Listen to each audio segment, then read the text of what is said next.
بسم الله الرحمن الرحيم. هنتكلم النهاردة عن حساب أحمال الرياح على المباني والمنشآت. معاكم المهندس محمد إسماعيل. دي المحاضرة الثانية في كورس أحمال الرياح. تقدروا تشوفوا المحاضرات دي كلها على وسائل التواصل الاجتماعي، ولو حد عنده استفسار يتواصل معايا على الواتساب. في البداية كده أنا حابب أتكلم مقدمة بسيطة عن الويند ومفهوم الويند عبارة عن إيه، وإزاي هو بيتكون، وإزاي هو بيسبب بريشر على المباني. ده قبل ما ندخل في تفاصيل حسابات أحمال الرياح ديت على المباني بتاعتنا.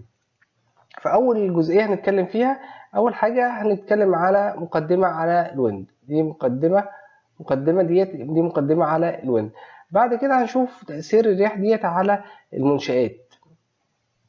هنشوف بعد كده تأثير الرياح ديت على المنشآت بيحصل ازاي.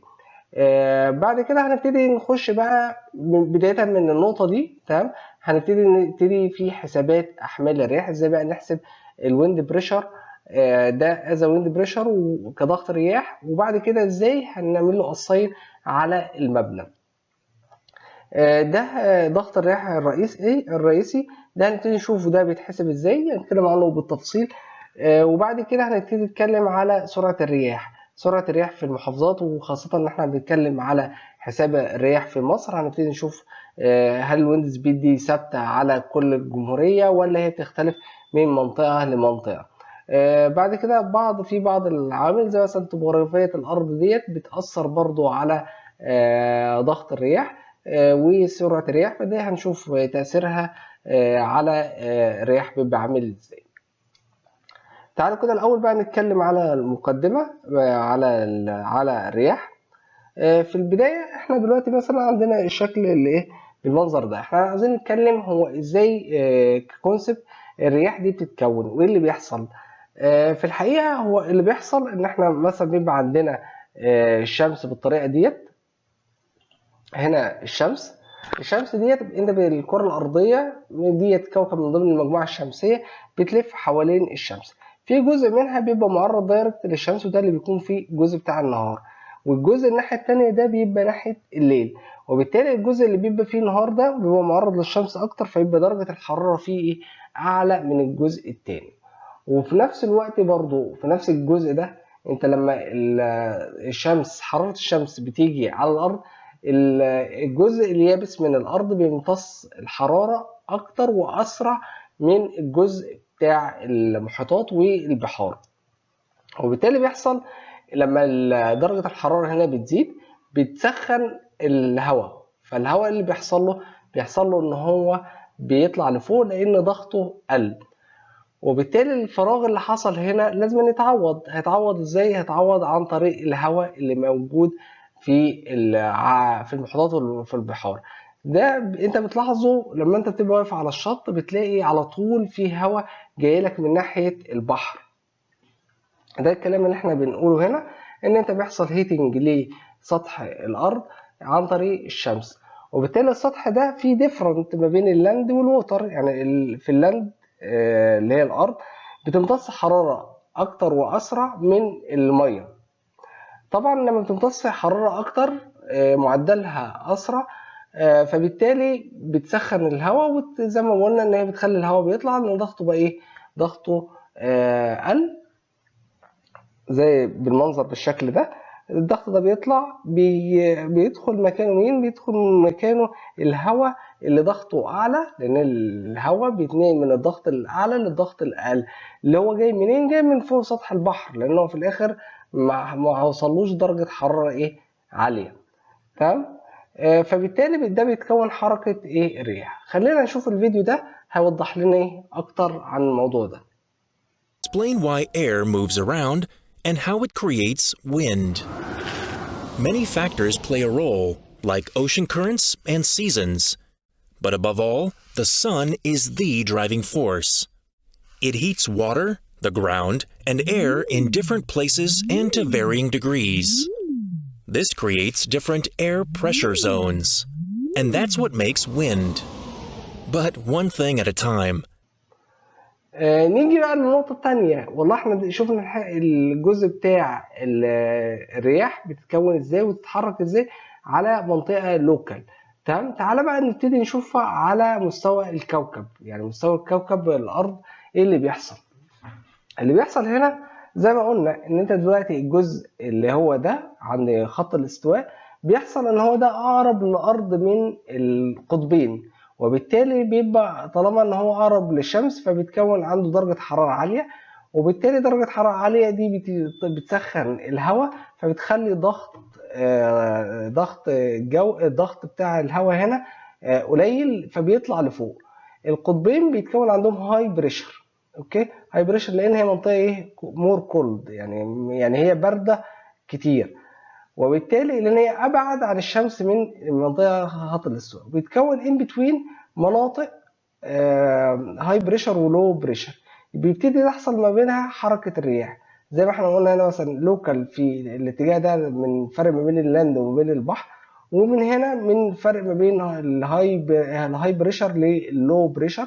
يعني مثلا ده خط هنا عند القطبين هاي بريشر، ده بيبقى لو بريشر عند 60، عند 30 هاي بريشر، عند الزيرو لو بريشر. فانت بتلاقي ايه، بتلاقي في حركة رياح مستمرة ودايمة، وبالتالي دي بنعرف منها حاجة اسمها البريفلينج ويند دايركشن. يعني ايه بقى؟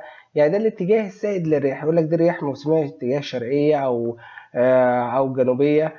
دي بتفرق في إيه؟ بتفرق ان انت في بعض الحاجات، ان انت مثلا زي الناس اللي بتشتغل في اللوس بريفنشن والفاير فايتنج، ان هو مثلا لما عنده مثلا خزانات او كده بيحط الفاير فايتنج بتاعه اب ويند، بحيث ان لما يبتدي يحب يطفي حرايق او حاجه تبقى الميه ماشيه مع اتجاه الريح مش عكس اتجاه الريح، لان هي كده هتريزيست ان هو يطفي الحريقه. وبالتالي هنا ده على الجلوبال سكيل بتاع الكوكب، احنا بنشوف ساعتها ايه اللي بيحصل. هو عباره عن حركه هواء من المناطق الهاي بريشر لمناطق ايه اللو بريشر. طب الكره الارضيه مقسومه جزئين، الجزء اللي فوق هتلاقي درجه حركه الرياح في اتجاه الايست، حركه الرياح في الجزء الجنوبي في اتجاه هنبتدي نشوف مع بعض فيديو يبتدي يوضح العمليه ايه اكتر شويه. Here in Windyville, it's a particularly sunny morning. The air on the ground heats up. Hot air is lighter, expands, and rises. On the ground, a low pressure zone forms. There can't be spaces without air, so air flows into it from the side. The air that rose cools down at the top, where it's much colder. This forms a zone with high air pressure.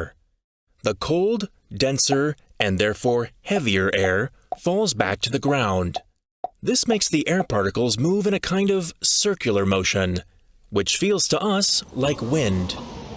The bigger the temperature and pressure differences, the more stormy it can be. We measure on a global scale. On the equator, the biggest circle of latitude around the Earth, the sun shines the strongest, so it's very hot here, with many warm and humid low pressure zones. In contrast, the poles are very cold, with many high pressure zones. There are more highs and lows in between.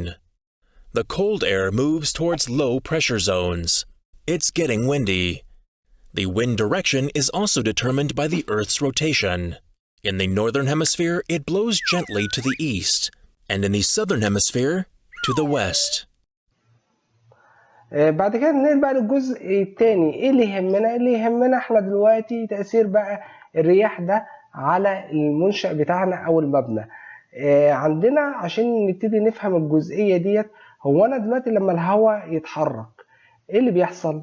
الهواء ده عبارة عن حاجة هي تحت بتخضع لميكانيكا المواقع، وبالتالي هي في الاخر لما بتتحرك الفلو ده بيخبط في اول حاجة هو بيقابلها.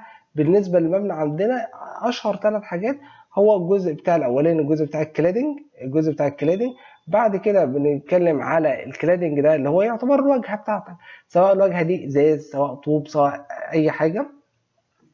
بعد كده بنتنقل من ناحية الكلادنج نروح دلوقتي للكلادنج سبورت. يعني ايه الكلادنج سبورت ده؟ اللي هي في الاخر ان انت دلوقتي الحوامل اللي هي بتشيل الواجهات، سواء بقى واجهات ازاز او ان انت مثلا دي اللي هي الاشكال دي، سواء سكندري بيم، بوستات، كل الكلام ده كله دي اللي بتشيل الجزء بتاع ايه الكلاد.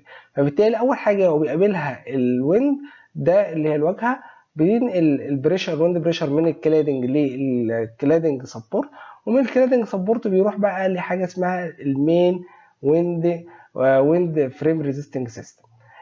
تعالى كده نبتدي نشوف. ده زي ما قلنا اول حاجه ده الكلادنج هو اللي بيبقى اكسبوزد اول حاجه للويند بريشر بتاعنا. بعد كده الويند بريشر بينقل بقى البريشر ده والفورسز ديت للكلادنج سبورت، وبعد كده اللي بيحصل ان هو بينقل بقى ايه المين ويند فريم ريزيستنج سيستم. ايه بقى الاخر حته ديت؟ دي عباره عن ايه؟ ده الاستاتيكال سيستم اللي هيشيل. انت دلوقتي والله انت مصمم مبنى ايه؟ مصمم المبنى بتاعك هو مومنت فريم، يعني انت عندك ده مثلا مومنت فريم، تمام؟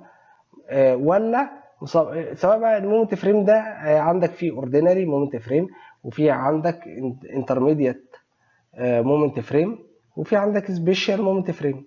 كويس؟ كل ديت انواع من الاستاتيكال سيستم. تمام؟ في احيانا بقى انت ممكن يكون الاستاتيكال سيستم عندك حاجه تانية بمعنى انت ممكن تكون بريزد فريم. يعني انت ممكن يكون عندك الفريم عندك هو ايه؟ بريزد فريم. اوكي؟ طيب، وبالتالي يبقى احنا بنتكلم عن مين ويند فريم ريزيستنج سيستم، هو ده الاستاتيكال سيستم اللي هيشيل في الاخر، ده اللي انت مهتم بيه كاستاتيكال سيستم. طب احنا بقى السؤال اللي بيطرح نفسه، هو انا دلوقتي ممكن الاقي ايه المينيمم في الحاجات دي؟ يعني ايه بمعنى انا ممكن في مبنى ما الاقيش فيه كلادنج، وارد مبنى في استراكشر ما فيهوش كلادنج، زي مثلا وليكن ايه التاور بتاع الكوميونيكيشن. يعني انت مثلا الابراج بتاعه الاتصالات، ابراج الكهرباء، الحاجات دي ما فيهاش كلادنج.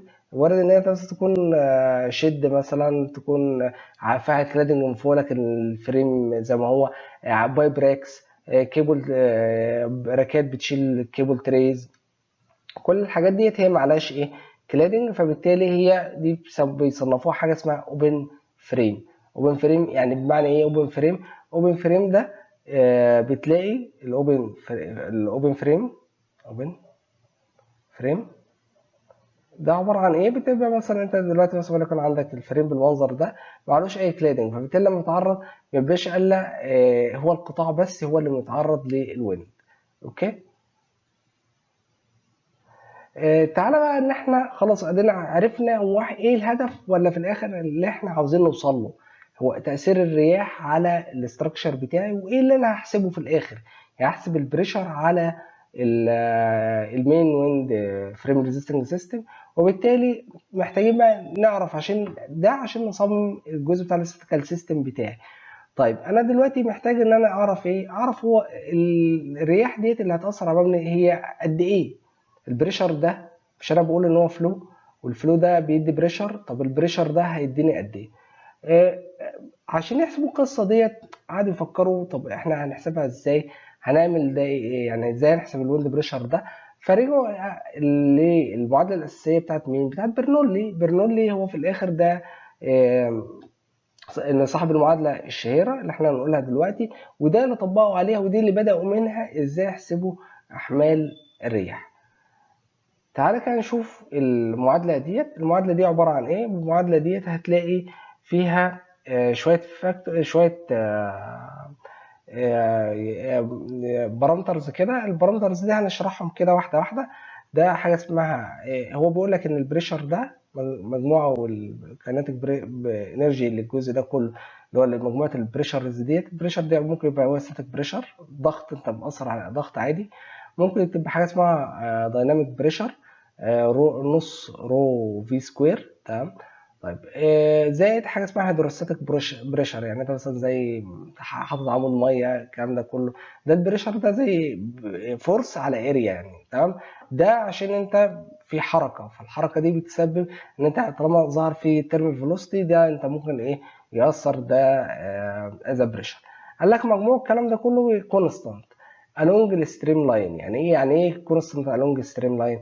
بمعنى انا دلوقتي لو في نقطة هنا ده الستريم لاين بتاعي، وعندي نقطة هنا ونقطة هنا، لو انا اخدت الجزء ده عند النقطة الاولانية حسبته هيطلع لي هو عند النقطة 2. طب ازاي؟ اذا كان الكروس سكشن هنا مختلف عن الكروس سكشن هنا، بتختلف بقى. بمعنى فاكرين انتوا المعادله ان احنا مثلا احنا بنقول هنا ان الكيو بتاعتنا الكيو ثابته، يعني هو دلوقتي الكيو اللي موجوده هنا الكيو بتاعتنا ثابته، يعني في معادله تانية بتساوي ايه؟ كيو على اف في. الكيو بتاعتنا بتساوي اف في. كويس. طيب الكيو اف في ديت هتلاقيها ثابته على الكروس سكشن، بمعنى انا دلوقتي عندي الكروس سكشن هنا صح، كروس سكشن واحد، كروس سكشن اتنين، الكيو كميه الكيو اللي داخله في الحالتين واحد. كويس. وبالتالي انا دلوقتي لما بقول ان الكيو بتاعتي في الحالتين واحد، تمام، وبالتالي بقول ان الكيو ديت كيو بتساوي A في V، تمام، يعني سرعه. وبالتالي A1 يعني انا لو قلت بقى هي كيو يبقى A1 A2 V2 هنا بتساوي A1 V1. وبالتالي انا لو انا عندي A1 هنا و V1 هنا هتساوي A2 و V2 هنا. كويس. وبالتالي ساعتها هنكتشف ان طالما الكروس سكشن هنا صغر، هتلاقي ان انت حصل عندك ايه؟ حصل ان السرعه زادت. وبالتالي ده اللي هيحصل ايه؟ هو في الاخر الجزء ده هما الاثنين هيروحوا مع بعض، تمام، وهتلاقي ان البريشر ده والبريشر ده هما زي بعض. البريشر ده هيختلف، اللي هيتغير بقى البريشر ده هيقل لان الفي 2 دي زادت. كويس. فانت هتلاقي ان البريشر ده كان هنا اعلى، تمام، والبريشر هنا ايه؟ اقل، لان اتعوضت فين؟ ايه اللي زاد الترم ده، لان في الاخر الجزء ده كله هيبقى ايه؟ كونستانت. فالونج الستريم لاين، تمام، ده هيبقى كونستانت. طب نستفاد بقى احنا من القصه دي ايه، وايه علاقتها بالجزء بتاع الويند ده اللي احنا عاوزين نفهمه. طيب هنيجي انت دلوقتي والله لو خلاص نيجي نطبق الحكايه. انا دلوقتي عندي سطح كده، السطح ده تمام، ده المبنى بتاعي. طيب انا دلوقتي بيجي لي فلو ويند بالمنظر ده، وبالتالي انا هيبقى عندي رد الفعل ده اللي هو البريشر اللي هو بي، تمام، وعندي الجزء ده اللي هو الترم ده. طيب الترم ده عباره عن ايه؟ الرو في جي في الاتش سكوير دي وديت، الاثنين ارقام صغيره، ان الرو بتاعت هواء، فالاثنين ايه؟ نيجلكتبل. اوكي. او هما الاثنين واحد، ما حصلش فيهم تغيير. اللي هيتغير اللي هيحصل عندك الترم ده وعندك الترم ده. طيب ده كده الويند هنا، تمام. الويند هنا ما اتغيرش، فبالتالي ان البي هنا بزيرو، هو مفيش ضغط، انا ما اثرتش انا بفورس سببت ضغط، ولكن ان الهواء ماشي كده، ده فيه الترم ده. كويس. اللي هو رو في في سكوير على 2، تمام، ده موجود. طب انا هنا ايه اللي حصل؟ اللي حصل ان في 2 هنا بقت بزيرو، ما انا وقفت ما فيهاش فيه في 2 دي، ما عادتش موجوده، فاتبقى لي ايه؟ بي 2 هنا صح. ولكن هنا لما انا الفورس اللي جاي هنا اسمها ايه؟ هتبقى رو 1 في 1 سكوير على 2، صح كده؟ طيب خلينا نبص للمعادله دي. هي المعادله اللي احنا كنا بنحكي عليها، اللي هي دلوقتي بنقول ان البريشر بتاعي، البريشر ده عباره عن ايه؟ البريشر هيكون هو عباره عن ان الكيو، تمام، ده بريشر بيساوي نص رو في سكوير. ليه؟ لان انا كان عندي الهواء كذا فلو ماشي، تمام، كان ماشي البريشر بتاعه بيتكلم في دي، كانت بي بتساوي زيرو، ودي يعتبر دي راحت مع دي، اتبقى لي الترم ده بي 2 بلس رو 2 2 في 2 سكوير، لكن النقطه دي ثابته، هو ده سطح عادي ما فيهوش اي سرعه، السرعه جايه من هنا من الويند، فاتبقى الترم اللي هو ايه؟ ده، وبالتالي اللي هو ايه؟ نص رو في سكوير. وبالتالي عشان نحسب الويند بريشر، خلاص هي دي المعادله الاساسيه بتاعتنا. هما بداوا بالمعادله دي، بعد كده جم لقوا في فاكتورز كتيره بتاثر على ده. ليه؟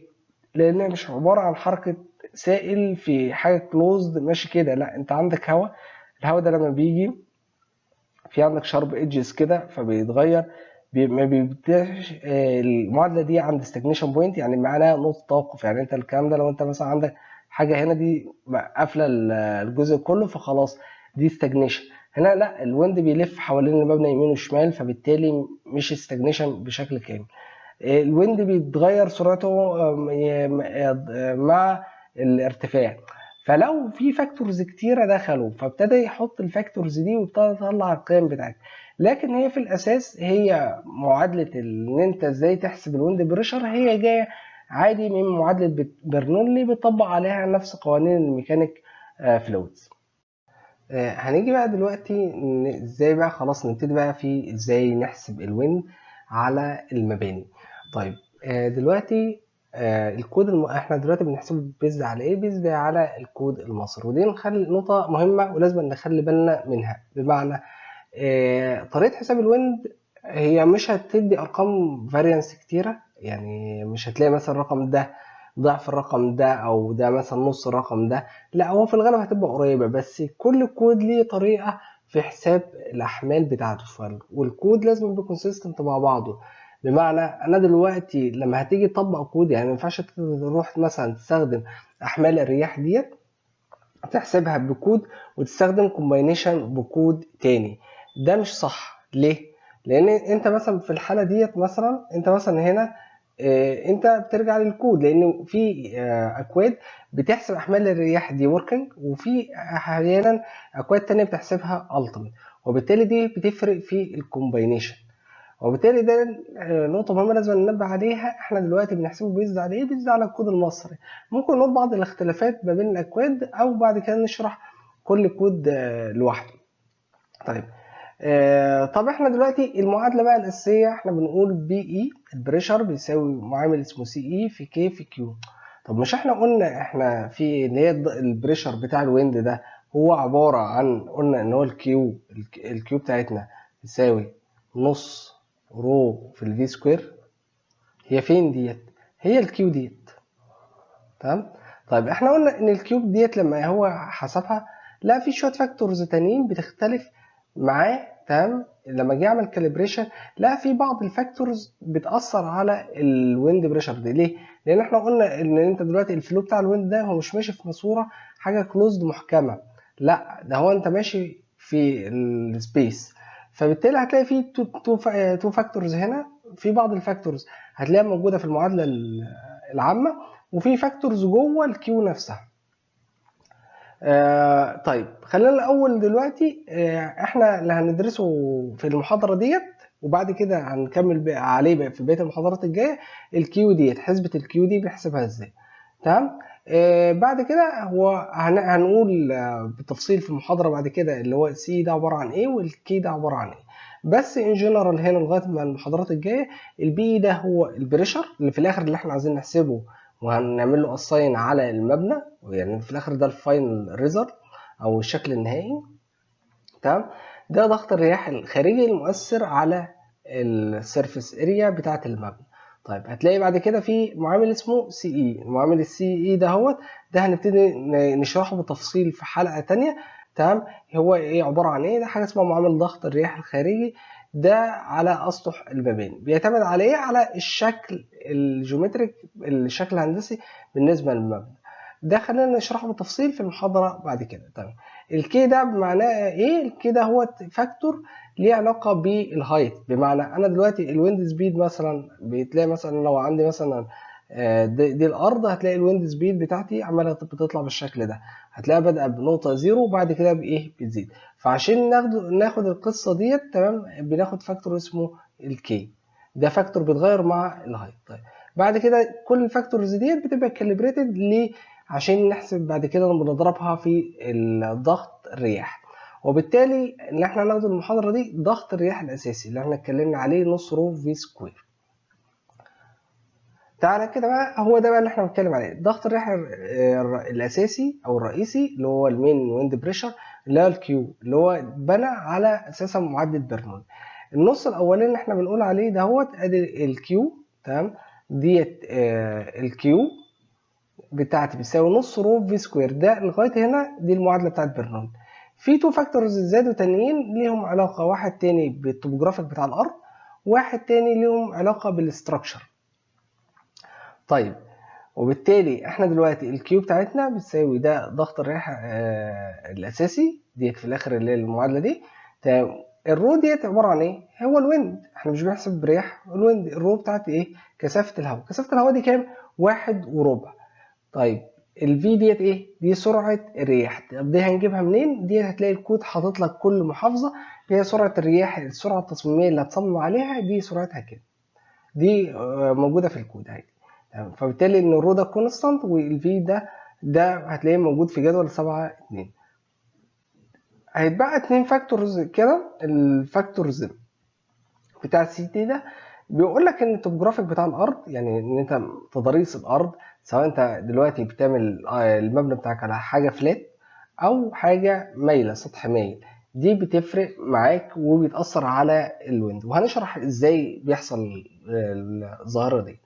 بعد كده هتلاقي فيه معامل سي اس، ده هنشرحه برضو في محاضره بعد كده لانه هو طويل شويه. السي اس ده ليها علاقه بالمنشا نفسه، بمعنى انا دلوقتي عندي المنشا ده، لما اجي مثلا انا دلوقتي عندي منشا معين، المنشا ده بيبتدي بيحصل له، يعني مثلا دلوقتي مثلا المنشا بتاعي ده بيحصل له ان احنا دلوقتي عندنا المنشا ده بالمنظر ده كويس. ممكن يبقى المنشأ ده سلندر بمعنى ايه؟ نحيف، يعني هو حاجة نحيفة كده، مثلا زي ما يكون عمود نور مثلا، او حاجة مثلا عمود نور مثلا. فبتيجي تلاقي ان انت مثلا الويند اللي بيأثر عليه ده ممكن يسبب ان انت مثلا ايه، بيهتز يمين وشمال، وبالتالي لما يهتز يمين وشمال سرعة الرياح مش هتقدر تقول ان هي ايه، هي دلوقتي ما بقتش على حاجة هي ريجيد وواقفة تمام، لا ده بيحصل بيرفورمانس مع سرعة الريح ديت، فبيحصل ان ما بيديش نفس الويند بريشر، بتختلف، فبتضرب في فاكتور سي اس. وبالتالي ليه؟ لان انت مثلا المبنى بيبقى انت عندك جزء كبير منه هو، لان انت المبنى يعتبر جزء كبير منه هو المفروض على جزء فيكسد بيز. الفيكسد بيز ديت انت في الاخر، والمبنى حاجه كانتليفر، فممكن بتلاقيه بيتحرك يمين، حركه يمين وحركه شمال. فالحركه دي لو حركه كبيره بتاثر على الويند بريشر، قيمه الويند بريشر اللي هتاثر على المبنى كويس. وبالتالي نرجع تاني نقول المعادله الاساسيه بتاعتنا، احنا قلنا نص رو في سكوير. المعادله الاساسيه بتاعتنا نص رو في في سكوير تمام. المعادله دي هتلاقي بعض الاكواد بتاخد الاثنين فاكتور دول تضربهم في بعض، بمعنى بتاخد النص تمام وتضربه في 1.225 زي الكود الامريكي، بتلاقيه يطلع لك الفاكتور ده كله .613. هتلاقي في الكود الامريكي كاتبها كده. دي عباره عن ايه؟ هي جت من هنا، ان انت لو ضربت التو فاكتورز دول في بعض وخد الكونستانت، قال لك النص، بدل ما اقعد اكتب المعادله دي واطولها، لا هو خد الرقمين دول ضربهم في بعض وطلع الفاكتور ده. وبالتالي لغايه هنا ده احنا معادله برنول العاديه. داخل معانا تو فاكتورز سي تي وسي اس. سي تي ده ليه علاقه بالتضاريس بتاعه الارض. انت دلوقتي مثلا عندك هنا الارض فلات، بعد شويه كده الارض بتاع مايله، انت دلوقتي هتبني المبنى بتاعك هنا ولا هتبنيه هنا ولا هتبنيه في ارض فلات عاديه؟ الويند بيختلف ماشي. طيب قلنا معامل السي اس ده برضو بيختلف على ان انت في الاخر هتاخد ويند قد ايه مع حركه المبنى، لو هو المبنى بيتاثر بضغط الهواء، بالويف بتاعه الهواء، ان هو يتحرك يمين ويتحرك ايه شمال. نبتدي بقى نتكلم على ايه؟ هنبتدي نتكلم على سرعه الرياح الاساسيه. يعني ايه سرعه الرياح الاساسيه؟ انا دلوقتي عشان اصمم خلاص احنا بنتكلم على المعادله بتاعتنا اللي احنا ايه، اللي احنا ديت اللي هي نص رو. خلاص احنا قلنا النص ده فاكتور ثابت. الرو ده بتاعت الهواء اللي هو قلنا 1.225. الفي سكوير دي بقى محتاجين ايه هنحسبها ازاي؟ هتلاقي الكود عامل لك جدول كده. معلش الجدول اسمه 7.1 مش 7.2. 7.1 ده هتلاقيه حاطط لك ايه الموقع تمام وسرعه الرياح الاساسيه. نخلي بالنا من الوحدات دي متر بير سكند. سرعه الرياح الاساسيه هنا المين ويند سبيد متر بير سكند. وبالتالي نخلي بالنا لان انت في الاخر هتحسب اللي هطلع لك الوحدات في الاخر بالكيلو نيوتن بير متر سكوير. فدي نخلي بالنا منها. طب هنيجي نلاقي، بص بقى ايه المحافظات اللي موجوده عندنا. هنلاقي في مثلا مرسى مطروح، عندك انت مثلا مرسى مطروح، عندك الضبعه تمام، عندك السلوم، عندك مثلا اسكندريه، عندك مثلا الغردقه، ابو صوير. كل ديت موجودين ماشي. طب انا دلوقتي لو عندي محافظه مثلا وليكن زي الجيزه مش موجوده، طب اعمل ايه؟ هشوف اقرب محافظه ليها فين واخدها، مثلا هي قريبه من القاهره. طيب في كام نقطه نلاحظهم. هو دلوقتي مثلا دي خريطه تقريبيه بتبين لك المين ويند بريشر، وده السكيل بتاعنا اللي فوق، وده بالنسبه لايه للكود المصري. اغلبيه الاكواد بتعمل ايه؟ بتديك حاجه اسمها ويند ماب. ويند ماب ديت بتديك تقول لك دي الخريطه، خريطه كونتوريه لسرعه الرياح في الدوله ديت، تمام. واحيانا بتديها لك كمان بالريسك كاتيجوري، كل ما يعلى الريسك كاتيجوري كل ما ايه بيديك ويند سبيد مختلف. طيب احنا في حاجه اساسيه احنا لسه ما اتكلمناش عنها، هي ايه سرعه الرياح؟ يعني ايه؟ يعني هو طب بتتحسب ازاي؟ يعني احنا بناخد اكبر سرعه رياح ولا متوسط ولا اكبر سرعه في اكبر وقت ولا ايه بالظبط؟ هو قال لك هنا دي السرعه بتاعه عاصفه رياح مدتها 3 ثواني على ارتفاع كام؟ 10 متر فوق ايه سطح الارض. طيب يبقى احنا بنقول بيجي يحسبها لمده 3 ثواني، هبت عاصفه كده، ده مدتها 3 ثواني، ده على ارتفاع كام؟ 10 متر من ايه فوق سطح الارض. طيب الريتيرن بيريود بتاعتها كام؟ باحتماليه ان هي ما تتعداش 2% في 50 سنه، يعني ان انت مثلا قيمه بقى ان انت الويند تعدي القيمه ديت احتماليتها 2% في 50 سنه. كويس؟ هتلاقي بقى ده مثلا قريب من نفس التعريف اللي موجود في الاسكي، لكن في اليورو كود هتلاقيه مختلف. هتلاقي مثلا ايه؟ ان انت مثلا لا الافريج ويند سبيد لمده 10 دقائق على ارتفاع 10 متر، فانت هتلاقي ايه واخد ويند سبيد حاسبها بطريقه مختلفه. فانت هو اساسا كل كود بيحسب الويند سبيد بطريقه مختلفه، ودي اللي بيعتمدها في الديزاين بتاعه. هنا احنا بنقول ايه؟ ان هو في الاخر هي عاصفه مدتها 3 ثواني، يعني هو مش العاصفه مدتها 3 ثواني، هو جه في 3 ثواني في العاصفه اكبر البيك بتاعتها على في مده 3 ثواني خد اكبر قيمه على ارتفاع 10 متر، وده بياخدها على مدى سنين، وبيشوف الاحتماليه بقى ان هي دي ما تعديش 2%، ويبتدي ياخد القيمه دي. بمعنى انا دلوقتي هو في الاخر مثلا ايه؟ هو بيعمل ايه؟ بيرسم مثلا كيرف، الكيرف ده ايه؟ هو في الاخر ويند سبيد، وبيعمل مثلا ده، والاحتماليه بتاعتها ما تعديش 2% من ده، وبيدي الفي بتاعته، يعني نسبه احتماليه ان هي تعدي ال 2% في ال 50 سنه، يعني نسبه صغيره. تمام. ده بالنسبه للريسك كاتيجوري. في الكود الامريكي هتلاقي مقسمها، لا ممكن مثلا كل 300 سنه، كل ما اكتر من كده، ده على حسب ايه حاجه اسمها الريسك كاتيجوري اللي هي الامبورتنس فاكتور. عشان كده بقول لك كل كود مختلف في القصه دي، ماشي.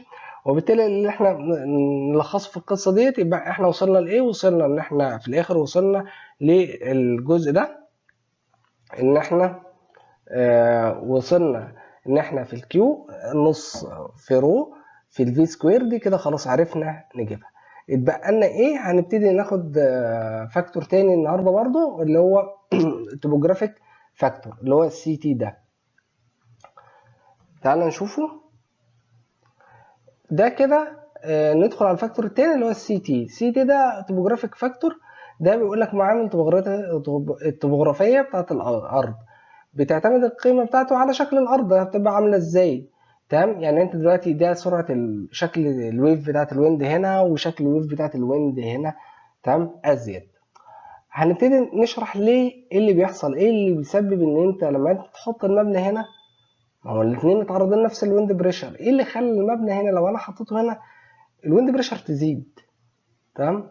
وبالتالي هو فاكتور اللي هو مثلا الفي على الفي ام، اللي هو في الاخر ديت المين ويند سبيد على الترين على المين ويند سبيد اللي احنا فلات ترين، ده الفاكتور اللي هو السينو. طب تعالى نبص كده، انت الكومن كيس بتاعتك ايه؟ الكومن كيس بتاعتك ان الفاكتور ده يبقى بواحد. فانت لو انت في ارض فلات خلاص، ان انت مثلا او الميل بتاعها 5% لمده مثلا مساحه نص كيلو، فده خلاص بتاخده بواحد. فده اغلبيه الاستراكشرز بناخدها بايه؟ بواحد. الا اذا بقى حصل انت عندك ميل بقى، والميل ده كبير. طيب الميل ده بيتدرج من كام؟ من 5% مثلا لاكتر من 25%. فده احيانا بتوصل على ايه بقى؟ توصل ان الفاكتور ده يبقى 1.8، يعني 80% زياده، وده رقم كبير. فنخلي بالنا من الفاكتور ده، الفاكتور ده مهم جدا. تمام. وبالتالي هنبتدي نشوف ليه الفاكتور ده بيزيد. خليكم معانا كده في السلايد الجاي. نبص هنا بقى، في حاجه اسمها ويند سبيد اب. بمعنى يعني ايه ويند سبيد اب؟ اللي بيحصل زياده لسرعه الرياح. طيب ده نتيجه ايه؟ نتيجه اختلاف الطبوغرافيه بتاعه الارض. خلينا نشرح كده هو ايه اللي بيحصل بالظبط. انت دلوقتي عندك الويند جايه كده، ماشي، بتاعتك جايه كده، اوكي. طب انا لو عندي المبنى كده، المبنى بتاعي مثلا بالمنظر ده، فاللي هيحصل ان ده الويف بريشر ديت اللي هي موجوده دي كده، دي هي اللي هتاثر على المبنى، صح؟ صح. طيب انا دلوقتي لو حصل ان انا حطيت المبنى بتاعي بقى في النقطه دي كده، ماشي، المبنى ده بتاعي في النقطه دي، إيه اللي هيحصل؟ طيب انت مشيت عندك الويند بريشر هيأثر على ايه؟ شافت النقطه دي، ده كده من بدايه الايه؟ الويند بتاعك، يبقى الكيرف بدايته ايه؟ هتبقى من هنا. طيب الحاجه الثانيه، خلاص مش ده الفلو اللي ماشي وده يأثر على البتاع. طيب انت بقى الفلو اللي كان جاي من تحت ده ايه اللي حصل له؟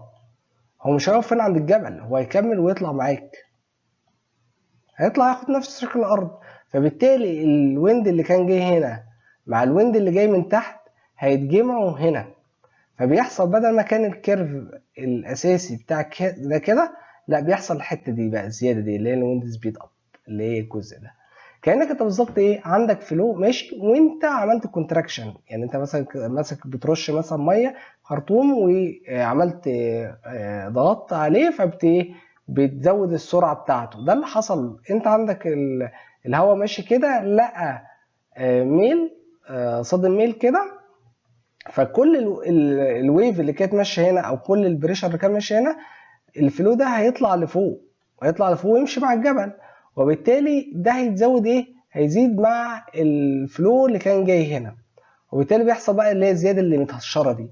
طب انا دلوقتي لو حطيت بقى المبنى فوق كمان، تمام، لا بيزيد اكتر، يعني انت في الاخر لغايه الارتفاع ده، شوف انت كل دول تمام هيتضافوا معاك، يعني دول هيتضافوا معاك مع الويند اللي هو جاي من فوق ده. طيب ده ملوش علاقه بالفاكتور التاني بتاع قصه ان احنا الويند نفسه عمال بيزيد، الكيرف نفسه عمال بيزيد، ده معامل تاني اللي هو معامل الكي. يعني قصه ان الويند يزيد نفسه اللي هو ده كده كده ده بيتاخد بالفاكتور بتاع كي، ماشي. طيب الجزء التاني ده لا بيتاخد بفاكتور اسمه سي تي، ماشي. يعني وبالتالي ان احنا دلوقتي بنقول ان ده معامل اسمه سي تي، ماشي، والمعامل ده اسمه فاكتور اسمه كي، تمام. ده اللي هو ايه؟ زياده، ده اللي بيخلي شكل البارابولا. لكن انا بتكلم على الجزء اللي متهشر ده هو الفاكتور بتاع السي تي. وبالتالي احنا قلنا كل ما يكون الميل ازيد، ده معناه ان انت في الاخر في ويند كتير وضيقت المسافه اللي بيخرج منها الفلو بشكل كبير، فتلاقيه ممكن يوصل ل 1.8، وبالتالي ده رقم كبير ايه جدا. استنونا بقى ان شاء الله المحاضره الجايه هنبتدي نكمل بقى في بقيه الفاكتورز او بقيه الحسابات بتاعه الويند بريشر.